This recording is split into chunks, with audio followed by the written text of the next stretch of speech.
Verbs with example phrases. inshinga hamwe n'ingero mu nteruro. 5 examples. Ingero 5. Make up, make up. Guhimba. Try, try. Gerageza.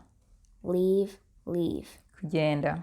Call, call. Hamagara. Ask, ask. Baza. Make up, make up. Guhimba. Make up stories, make up stories. Guhimba inkuru.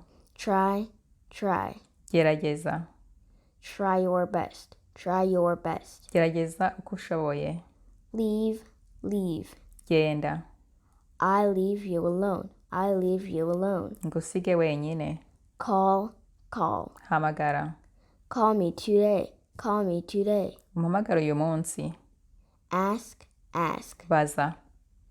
Ask a question, ask a question. Baza ikibazo.